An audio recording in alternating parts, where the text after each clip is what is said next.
नमस्कार, जोहार। चलिए जानते हैं झारखंड सूबा की ताज़ा खबरों को, लेकिन उससे पहले अगर आपने अभी तक इस चैनल को सब्सक्राइब नहीं किया तो सब्सक्राइब कर लें, जिससे कि आपको झारखंड सूबा की ताज़ा खबर रोजाना मिलती रहे। सबसे पहली खबर, दल बदलू नेताओं को मिला सबक, पाला बदलकर लड़े सांसद का चुनाव जनता ने नकार दिया, अब विधायकी भी चली गई।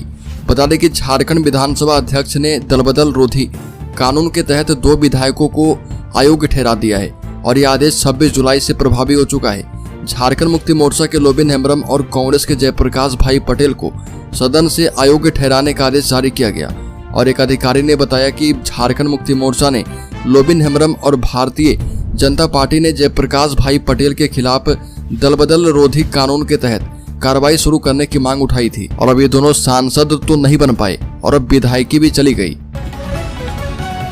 अगली खबर, नक्सलियों के लेवी के पैसों का किया निवेश, आवश्यकता के सामान भी पहुंचाई। झारखंड में एनआईए का खुलासा। राष्ट्रीय जांच एजेंसी ने झारखंड में छापेमारी मामले में अधिकृत बयान जारी किया है। बयान के मुताबिक एनआईए ने कुल 4 ठिकानों पर छापामारी की थी और इनमें 2 ठिकाने रांची और 2 लातेहार जिले में थे। इस छापामारी में एनआईए को कुल 36,30,000 रुपए नकदी, आपत्तिजनक पोस्टर्स, डिजिटल उपकरण एवं कई अन्य दस्तावेज मिले थे। एनआईए ने जांच में पाया है कि सभी आरोपित भाकपा माओवादियों तक आवश्यकता की सामग्री पहुंचाते थे और ये नक्सलियों के सशस्त्र दस्ते के लेवी रंगदारी के रुपयों को निवेश करने में भी शामिल थे। अगली खबर, झारखंड असेंबली इलेक्शंस को लेकर मिशन मोड में बीजेपी, मुख्यमंत्री के लिए किसी भी चेहरे को नहीं करेगी प्रोजेक्ट। झारखंड में होने वाले विधानसभा चुनाव को लेकर पार्टियों में अभी से गर्मा गर्मी देखने को मिल रही है, जिसको लेकर बड़ी खबर सामने आ रही है कि बीजेपी मुख्यमंत्री के लिए किसी चेहरे को प्रोजेक्ट नहीं करेगी। वह सामूहिक नेतृत्व में चुनाव लड़ने वाली है और झारखंड में बीजेपी के बड़े आदिवासी नेता विधानसभा का चुनाव लड़ेंगे। झारखंड में 5वीं विधानसभा का कार्यकाल 5 जनवरी 2025 को समाप्त होने की संभावना जताई जा रही है। अगली खबर, बीजेपी जीत के इंतजार में, बाबूलाल मरांडी मुख्यमंत्री की कतार में। बता दें कि झारखंड में विधानसभा चुनाव सिर पर है। राज्य की सत्ता में वापसी के लिए बीजेपी ने जमीन आसमान एक कर दिया है। गृह मंत्री अमित शाह और कृषि मंत्री शिवराज सिंह चौहान से लेकर असम के मुख्यमंत्री हेमंत बिस्वा शर्मा का झारखंड दौरा तेज हो गया है। गांव-गांव में कार्यकर्ताओं को एकजुट होने का संदेश दिया जा रहा। बीजेपी पूरी तरह से चुनावी मोड में आ गई है।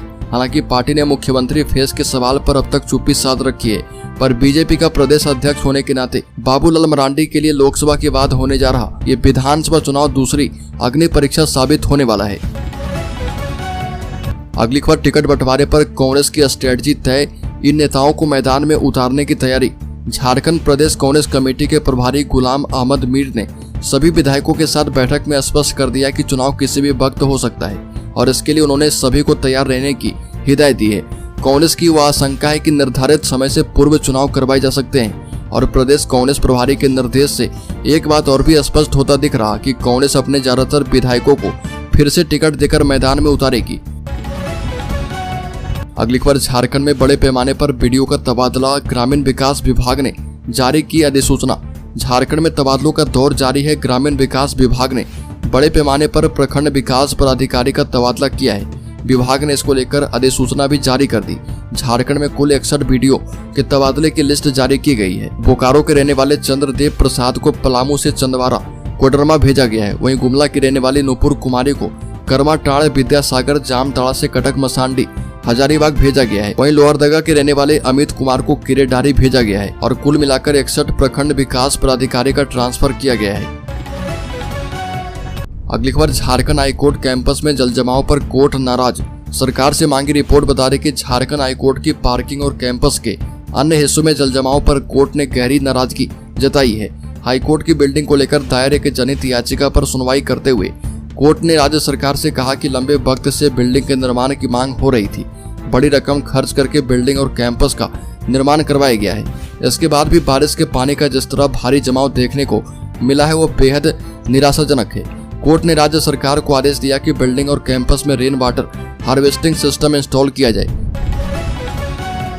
अगली खबर, झारखंड में आदिवासियों की घटती संख्या पर गरजे निशिकांत दुबे ने कहा कि बात अगर गलत निकली तो संसद पद से इस्तीफा दे दूंगा।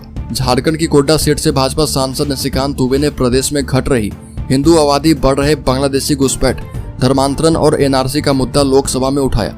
घट रही हिंदू आबादी पर चिंता जाहिर करते हुए उन्होंने एनआरसी लागू करने की मांग की और इसके साथ ही उन्होंने कहा कि जो कुछ भी मैं कह रहा अगर वह झूठ निकला तो मैं इस्तीफा देने को तैयार हूँ। साथ ही कहा कि विपक्ष के तमाम नेता आज तक एक ही बात कह रहे हैं कि संविधान खतरे में है। हालांकि सच्चाई कुछ और है और संविधान नहीं कुछ लोगों की राजनीति खतरे में है। बिहार से अलग होकर जब झारखंड एक अलग राज्य बना था तब संथाल परगना क्षेत्र में 2000 में आदिवासियों की संख्या 36% थी, जो कि आज 26% हो चुकी है। अगली खबर, झारखंड पुलिस वैकेंसी प्रक्रिया का रास्ता हुआ साफ, जल्द शुरू होगी भर्ती प्रक्रिया।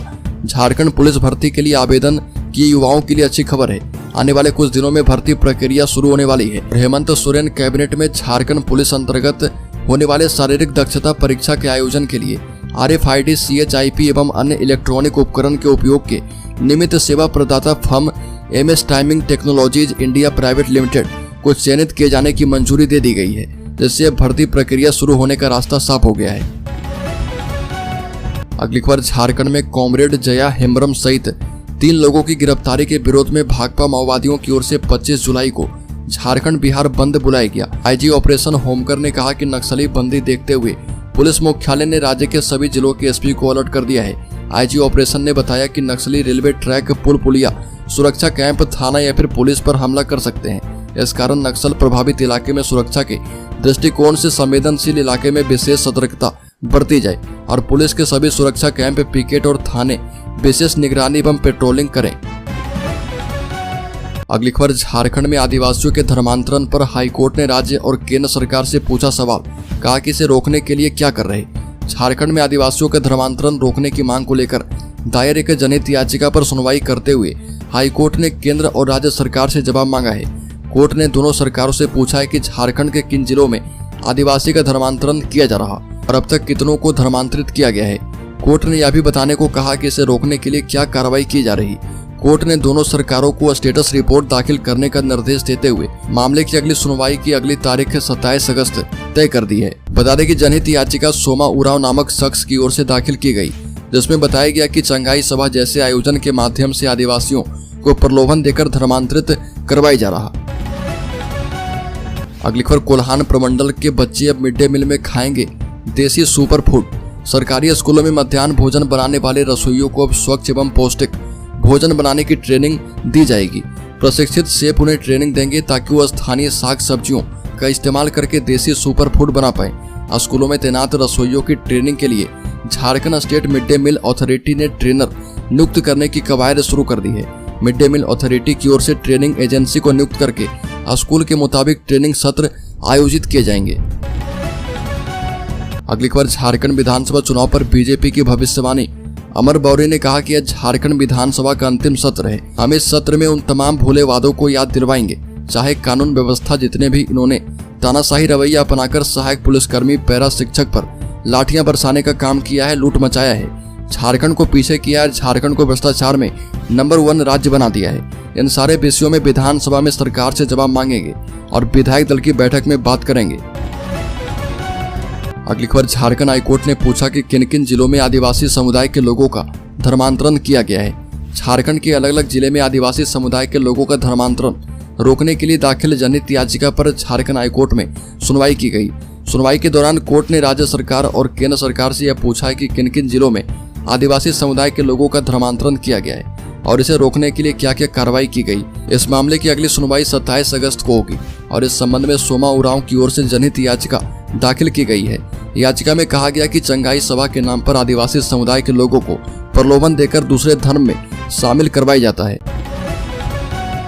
अगली खबर, उच्चतम न्यायालय ने कहा कि खनिजों पर देय रॉयल्टी कोई कर नहीं है और संविधान के तहत राज्य के पास खदानों और खनिज युक्त भूमि पर कर लगाने का विधायी अधिकार है। इस फैसले से झारखंड और ओडिशा जैसे खनिज समृद्ध राज्यों को बढ़ावा मिलेगा, क्योंकि उन्होंने उच्चतम न्यायालय से केंद्र द्वारा खदानों और खनिजों पर अब तक लगाए गए हजारों करोड़ रुपए के करों की वसूली पर फैसला करने का आग्रह किया था। राज्यों ने सुप्रीम कोर्ट से आग्रह किया कि केंद्र से टैक्स की वापसी सुनिश्चित करने के लिए फैसले को पूर्व व्यापी प्रभाव से लागू किया जाए। अगली खबर, राज्य में माओवादी बंद रहा असरदार, पहिए थमे।